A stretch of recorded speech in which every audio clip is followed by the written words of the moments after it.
महाराज, महाराज, महाराज, महाराज, महाराज, महाराज, महाराज। ये मुझे कौन पुकार रहा है? क्या हुआ स्वामी? मुझे ऐसा लगा जैसे कोई मुझे महाराज महाराज कहकर पुकार रहा हो। कौन था वो? मैंने पुकारा महाराज। अरे, ये पुकार तो कमंडल से आ रही है। हाँ देवी, ये मैं ही हूँ। मेरी रक्षा कीजिए। इस कमंडल में मेरा श्वास रुका जा रहा है। मुझे यहाँ से निकालिए महाराज।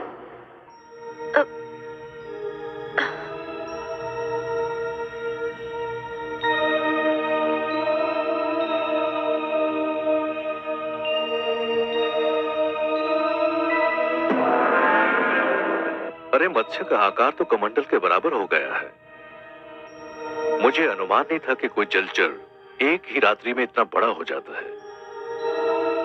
इस कमंडल में तो इसका श्वास घुट जाएगा। मैं इसे बाहर के जलाशय में छोड़ आता हूं। इसे वहां चैन मिल जाएगा।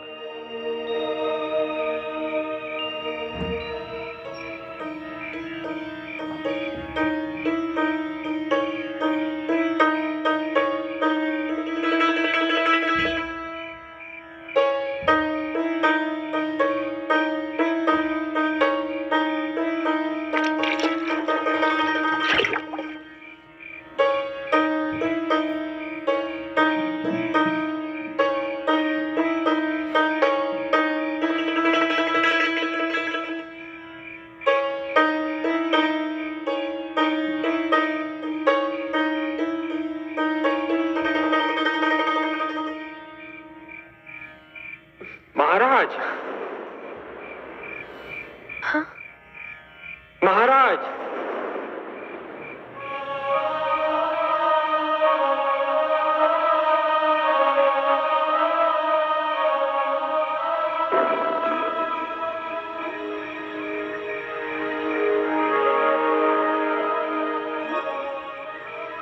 इसका आकार तो इतनी शीघ्रता से बढ़ रहा है कि मैं आश्चर्यचकित रह गया हूं। मैंने किसी मत्स्य को एक ही रात्रि में इस प्रकार बढ़ते नहीं देखा है। स्वामी, क्या ये मत्स्य है? मुझे तो शंका हो रही है कि ये मत्स्य नहीं कुछ और ही है। अरे कुछ नहीं है देवी। संसार में ऐसे चमत्कार तो होते ही रहते हैं। ये भी ईश्वर का कोई चमत्कार होगा। आप चिंता मत कीजिए। तो अब आप इसे कहां ले जाएंगे? इसका आकार इतनी शीघ्रता से बढ़ रहा है कि सागर के अतिरिक्त इसका कोई स्थान नहीं हो सकता। मैं इसे ले जाकर सागर में छोड़ दूंगा। अब इसे किसी बड़े मत्स्य या जीव जंतु का भय नहीं है।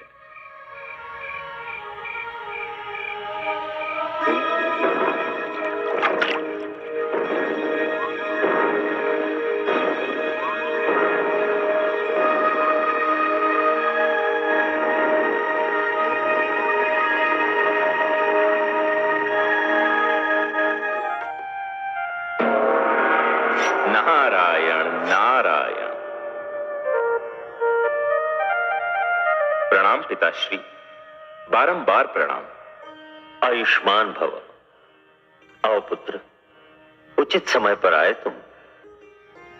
तुम्हें ज्ञात है सृष्टि में क्या होने वाला है? हाँ पिताश्री, मुझे ज्ञात है कि सृष्टि में क्या होने वाला है, और मुझे यह भी ज्ञात है कि सृष्टि में जो होने वाला है वो आपके ही परामर्श का परिणाम है। तुम सत्य कहते हो पुत्र, परंतु सृष्टि के प्रति मेरे मन में प्रेम भी तो है। स्वाभाविक है पिताश्री, नितांत स्वाभाविक है। आप सृष्टि के रचयिता हैं, सृष्टि आपकी रचना है, और रचयिता का अपनी रचना से प्रेम होना स्वाभाविक है। फिर मेरी चिंता भी तो स्वाभाविक है। पिताश्री, आपकी चिंता स्वाभाविक है, किंतु पिताश्री, धरती का विनाश नहीं हो रहा है। धरती केवल जलमग्न हो रही है, और वह भी इसलिए कि वह स्वच्छ हो जाए। पिताश्री, हर युग में धरती को स्वयं अपने आप को स्वच्छ करना होगा। पट्टी पर जब कोई नया लेख लिखा जाता है तो पुराने लेख को पोंछना ही पड़ता है। सूर्य का प्रकाश समेटने के लिए आकाश को चांद तारों की चादर लपेटनी ही पड़ती है। धरती को महान आदर्शों के लिए तैयार करने के उद्देश्य से मानव जाति का यह कर्तव्य बनता है कि वह संकुचित विचारधारा को हटा दे। यदि यह कार्य मानव स्वयं कर ले तो देवताओं को हस्तक्षेप करने की कोई आवश्यकता नहीं। किंतु यदि मानव यह परिवर्तन नहीं ला सकता तो देवी शक्तियों को हस्तक्षेप करना ही पड़ता है, जो आप कर रहे हैं। जानता हूं पुत्र, पर जिस धरती को स्वच्छ करने के उद्देश्य से जलमग्न होना है, उस पर मेरा पुत्र मनु भी तो है। मुझे चिंता है कि मनु का क्या होगा। ओह, तो भ्राता मनु की चिंता ने आपको व्याकुल कर रखा है। प्राणियों की रचना करते करते आप स्वयं मोहग्रस्त हो गए। नारायण नारायण। पिताश्री, माना कि पुत्र मोह की भावना को नकारा नहीं जा सकता, बड़ी स्वाभाविक सी बात है ये। किंतु पिताश्री, पुत्र मोह मानव दुर्बलता का लक्षण है। देवता इन भावनाओं से ऊपर हैं। आपके लिए तो संपूर्ण मानव जाति संतान के समान है। फिर आप किसी एक की चिंता क्यों कर रहे हैं? आपने भगवान शिव को जल प्लावन करने का परामर्श देकर अपना कर्तव्य निभाया। भगवान शिव आपका परामर्श मानकर अपना धर्म निभा रहे हैं। अब इस जल प्लावन से किसको बचाना है, कैसे बचाना है और कितना बचाना है, यह आप मेरे लक्ष्मी नारायण पर छोड़ दीजिए। पालन करता तो वही हैं। धन्य हो पुत्र, धन्य हो। तुम्हारी तर्क संगत बातों ने मेरे मन का बोझ हल्का कर दिया। यह सत्य है कि अंधकार कितना भी घना क्यों न हो, एक नन्हा सा दीपक उसे दूर करने के लिए पर्याप्त है। तुम्हारे तर्क ने भी इसी प्रकार मेरी चिंता और आशंकाओं को दूर कर दिया। संसार यदि तुम्हें महानतम तथा सर्वोत्तम मार्गदर्शक कहता है तो उचित ही कहता है। अपने परम पूज्य पिताश्री की चिंता दूर करके मैंने केवल अपना पुत्र धर्म निभाया है। मुझे आपकी सेवा करने का अवसर मिलता रहे, यही मेरी कामना है। क्योंकि पिता की सेवा करके मन को जो संतोष मिलता है उसका आनंद ही कुछ और है। नारायण नारायण।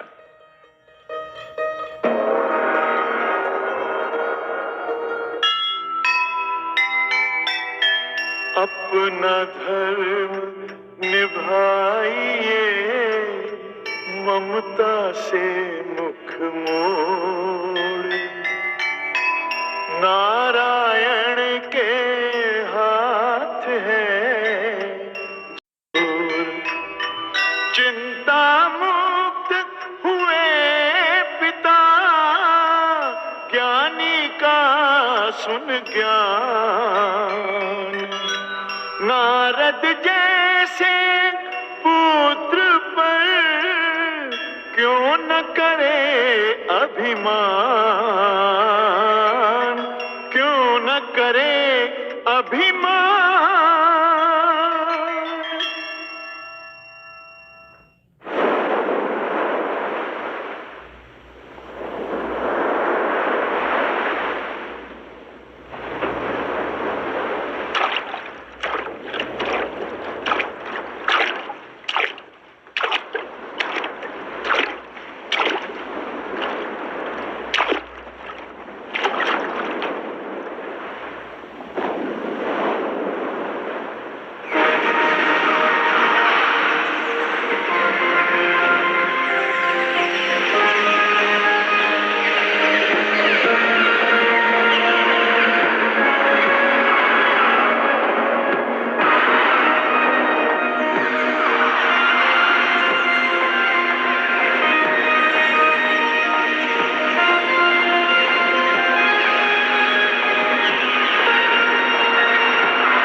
क्या हो रहा है भगवान? मुझे अपनी आंखों पर विश्वास नहीं हो रहा। एक नन्हा सा मत्स्य जिसे मैंने अपने कमंडल में शरण दी थी, वो इतना विशालकाय हो गया है कि ये अथाह विशाल सागर भी इसके लिए छोटा दिखाई पड़ रहा है। ये कैसी लीला है? ये साधारण मत्स्य हो नहीं सकता। मुझे बताइए आप कौन हैं? मैं आपके दर्शन के लिए व्याकुल हूं। मुझे दर्शन दीजिए प्रभु।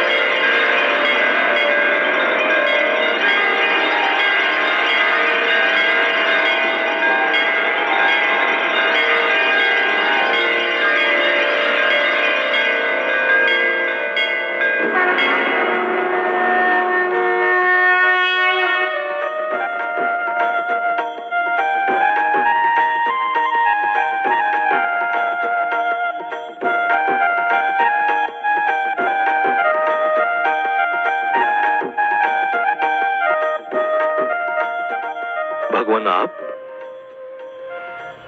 हे जगदीश्वर, हे जनार्दन, हे सर्वेश्वर, ये आप हैं प्रभु। मेरे सौभाग्यशाली नेत्रों को आपके दर्शन हो रहे हैं।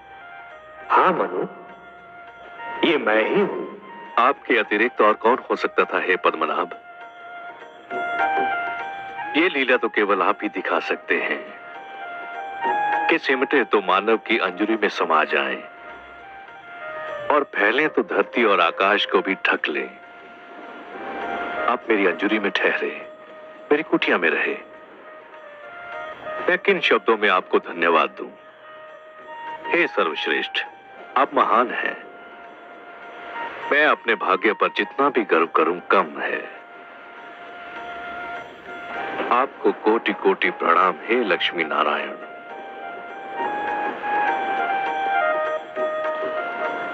पर क्षीर सागर को छोड़कर धरती पर आकर उसे पावन करने का क्या भेद है दीनदयाल?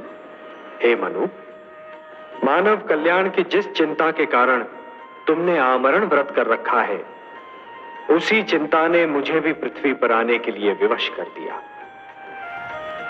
अब मेरी बात ध्यान से सुनो। आपकी मधुर वाणी सुनने के लिए मैं सिर से पांव तक कान बना हुआ हूं प्रभु। ब्रह्मा के परामर्श पर भगवान शिव इस धरती को स्वच्छ करना चाहते हैं।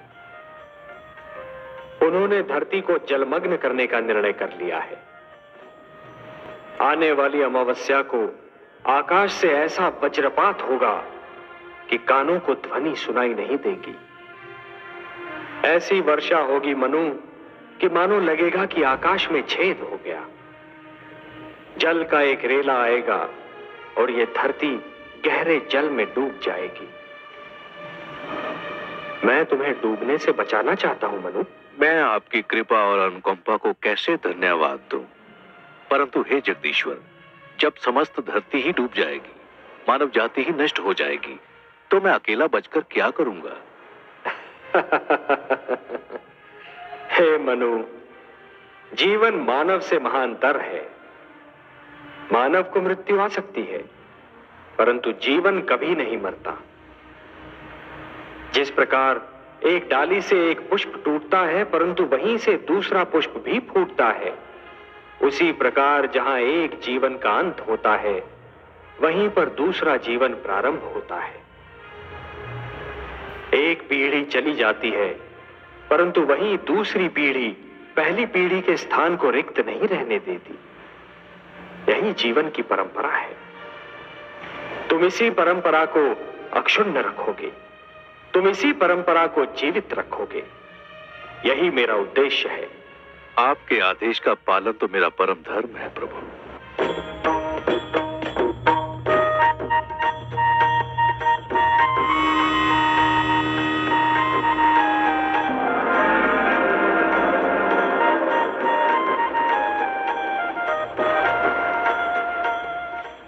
मनु, जल प्लावन के समय तुम अपनी धर्म पत्नी शतरूपा के साथ इस नौका पर सवार हो जाना।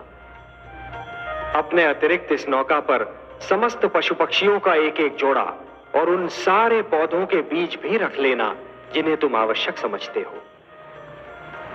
मैं मत्स्य के रूप में आऊंगा। तुम इस नौका को मेरे सींग से बांध देना। मैं तुम्हारी नौका को सुमेरु पर्वत पर ले जाऊंगा, जहां पहुंचकर तुम्हें एक नवीन जीवन का निर्माण करना होगा, एक नए मानव को जन्म देना होगा। जो आदेश प्रभु। मैं आपके आदेश का अक्षरशः पालन करूंगा।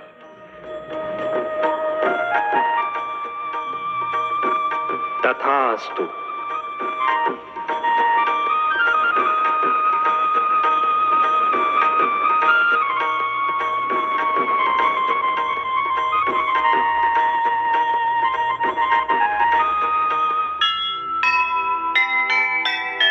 होते हैं संसार के संकट में प्रभु करने को कल्याण, कभी न होने देंगे वो मानवता का नाश।